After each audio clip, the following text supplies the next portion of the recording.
This is John Adarola for the Young Turks, and I'm down at the border with Amar Campa, a Justice Democrat running this year for this district, the 50th District of California. And today is a special day. And so Amar is going to give us a little preview of the topic of the day, which is the border wall. Donald Trump is in town.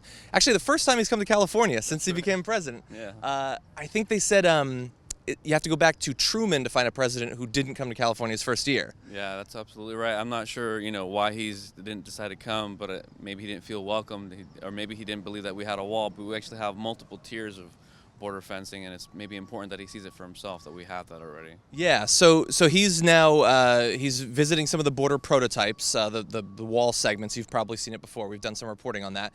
On the right, they're saying this is a demonstration of his commitment to border security. But if it is, it's a hidden commitment because we can't actually go. There's no press allowed. It's a totally private event. But as you alluded to, there are already many layers of border security here. So we're actually right near it. We're going to get as close as we can. There's border security. Apparently they have a problem if you get too close. But we're hoping Amar can talk us through what is already here and sort of the political history in this region of San Diego of how it came about. Yeah, so Duncan Hunter Sr., the person whose son I'm running against, Duncan Hunter Jr. is the person I'm running against, actually put up this fencing right here a couple decades back, and it's about 14 miles wide or long, and it has reduced apprehensions by about 95%, and that's something that Duncan Hunter Jr. is really proud to talk about. The current representative. The current representative. So when we talk about let's build a wall, look at this. I mean, look at it for yourself. And this isn't even the hardest part of the wall. There's 3 barriers here, and the biggest one is on the other side of this. And yeah, so we can see two and a half layers of border wall here. I mean, it actually looks a little bit haphazard. This isn't the real wall. This is just a physical demarcation. But beyond this is where the real wall is. And if you look, it's impossible to get through. It's so high that I think it's about 20 feet high. You get vertigo if you try to climb that thing. I mean, that's what the Border Patrol says. They're like, we don't even need it to be higher than this because physically, like, the human body just can't. If there's time, I'm gonna try. Yeah. We'll see. I think I should be safe to give it a go. I'm getting a little bit older, but I think I can make it. I think I can make it over. Okay, so we're seeing what they've got right now. Obviously, there's talk about expanding this throughout basically our entire 2,000 plus mile border with Mexico, which we know is going to cost an incredible amount of money. Looks like Mexico's not going to pay for it, actually. Now they're trying to say that it will pay for itself in reduced crime and all of that, even though we know the statistics show that immigrants commit crimes at a lower rate than people born here. So what do you think about this? I mean, you're a candidate right now. You're running against potentially a Republican who's very pro-wall, and it's going to cost a lot of money. Yeah. What do you think? Well, first of all, I do agree that we have to secure our country. And you know who else believes that? Not just Americans, but aspiring Americans. The people who are recent arrivals from Syria, who are being persecuted and executed in their home country, they care more about security than we do. So to demonize them... Because they've experienced insecurity. Right. And if you ask them what keeps them up at night, it's, are my kids going to be safe? Because they know what it's like you said. You ask the average person in my district, even the Republican, their wages suck. Their health care is too expensive, and then maybe they'll talk about security. But immigrants care more about security than even Americans do, because they know what it's like to have it robbed of them. And if you want to secure our country from the very few bad actors within that community, if you gave undocumented immigrants citizenship or status, they would report those bad actors because they're the first victims of whether it's rape or crime. Because they're in the shadows. That's right. And because they're within those same communities, but they can't report it because they'll be deported and go back to some place where even more is waiting for them. Yeah. So if we really want to curb the very small amount of crime coming from immigrant communities, we should empower communities from the immigrant community.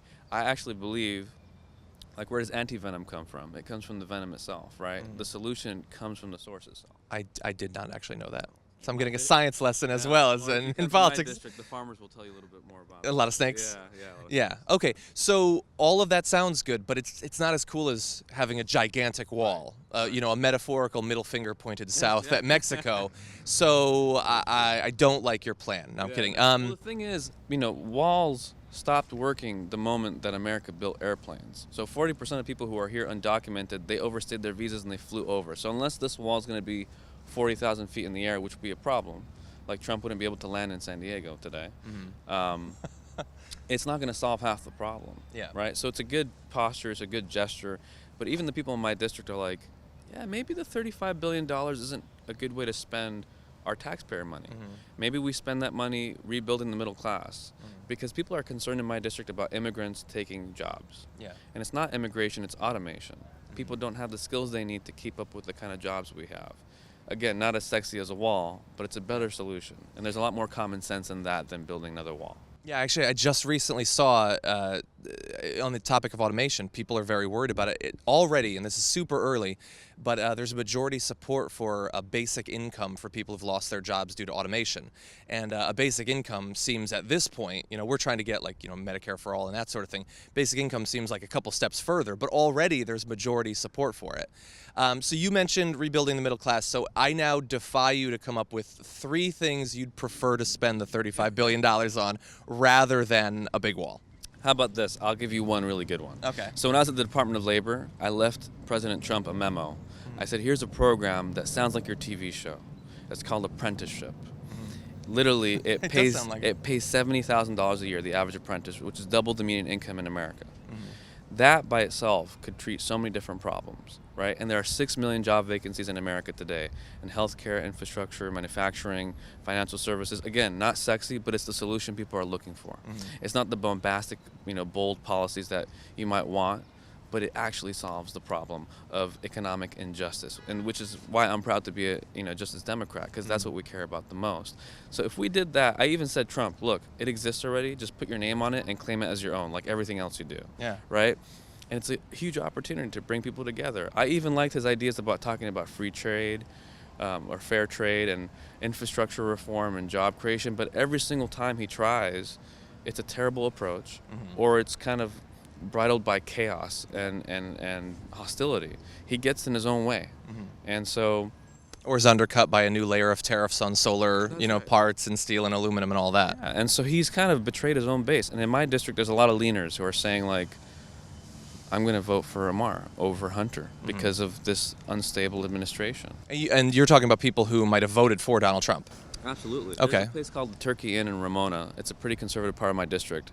There's a shrine of Trump inside. I'm not even joking. A shrine of Trump with candles around it, which is probably a fire hazard, but I'm not joking. You can check it out yourself. And outside that bar is a sign of Amar Campa-Najjar. And because I started talking to them about the things that keep them up at night, they're like, I don't care, they're like, what's your politics? I'm like, I don't care about your personal politics. I care about your personal health, your personal finances, and your personal safety. Yeah. That's what I care about. And I care about your kids' future, because I have to live in that world. And they think that their lives have gone to hell in a hay-basket. They're over themselves, but they're worried about their kids. And I'm like, I have to live in your kids' world, so I'm going to fight for their futures. Yeah. And they're like, you know what? I believe you. And so if you could connect with people on a human level and not get into the political theater of it all, you can make some inroads. And I think that, we have protests going on, and that's great. I get it. My existence is the resistance. But, the Democratic Party at our best is not the opposition party. We're the opportunity party. We stand for things. We stand for universal health care. We stand for workers' rights. We stand for a clean future. We have things that we believe in. We don't have to follow the narrative of Trump. We could reclaim it and actually lead this country. Yeah. And in this district, people want new leadership. They're tired of the dynasties, whether it's the Clintons or the Bushes. They want a Trump, and now they're finding out that Duncan Hunter is actually Duncan Hunter Jr., which pisses them off, because unlike what they do for a living, politics isn't a family-owned business. And they're really turned off about that. They didn't know this. So Duncan Hunter... Does he not call himself Junior? No.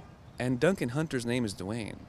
Oh, really? Yeah, so he changed his name to be his dad. Okay. And so that's sort of sweet, I guess, on a family level. I suppose. There might be a political calculation there. A little bit of nepotism going on, yeah. So he's an heir as well. So in my district, people believe in picking yourself up by your bootstraps. And this guy, he's not doing it. So, and he's not putting the 50th first. Like, why do we need to spend California taxpayer money on more wall? Look, there's two let's actually put this in the background, because I want to ask you sort of follow-up question about that. So I think everything you're saying makes sense, and maybe it is the answer, that instead of talking, like Trump wants to talk about the wall, and he wants to talk about the danger of immigrants and all of that.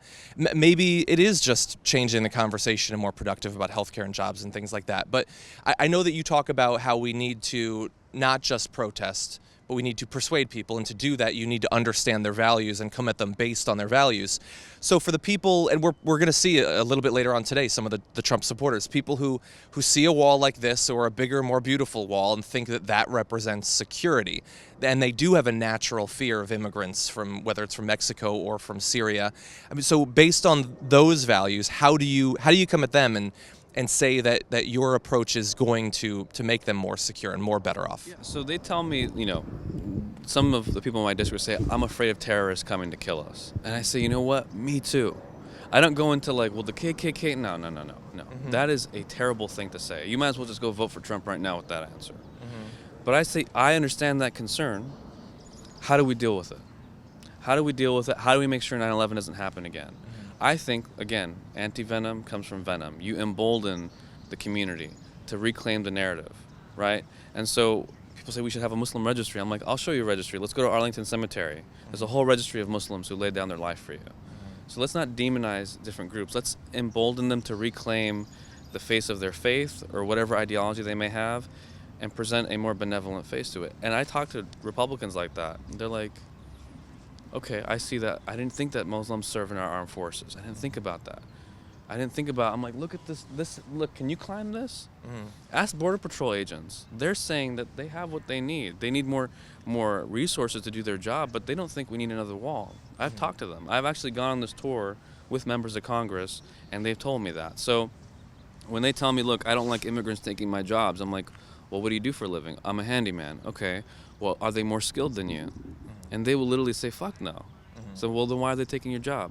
Because they'll do a lower wage. I said, well, what if they became citizens and you competed based on skill?